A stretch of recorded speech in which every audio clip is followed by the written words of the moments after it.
All right, Senator Ted Stevens, every place I go in Alaska, he is loved. The airport's named after him. We were here during the time of his funeral. People love Ted Stevens. His name was invoked, I think, 3 times by Senator Murkowski today. He was a Republican.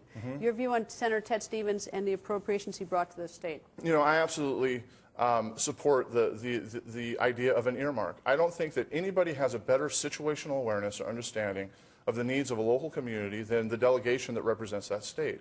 So, you know, as Alaska's next United States Senator, I'll actually fight for what I call congressionally vetted appropriations, because Alaska understands better than bureaucrats in Washington, D.C. what the needs are at the local level. I'm a small-town mayor who has been to D.C. several times advocating for resource investment here. But, Greta, the thing to understand about Alaska, people might wonder and ask why. Why should we put federal dollars in the investment of Alaska? You know, as a matter of equal footing, Alaska has a case to be made for development, just like every other western state in this country was once developed with the help of Washington, D.C. There's a time in our country when the Transcontinental Railroad was a railroad to nowhere, when the Hoover Dam was a dam for no one. Yet it's hard to imagine the prosperity of the American West without that initial investment. So I think that Alaska, we are an infrastructure-poor state.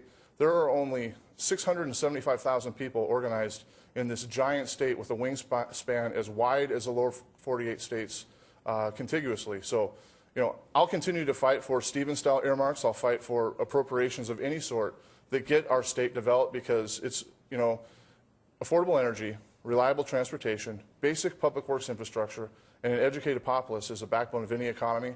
And in Alaska, we need to grow our economy.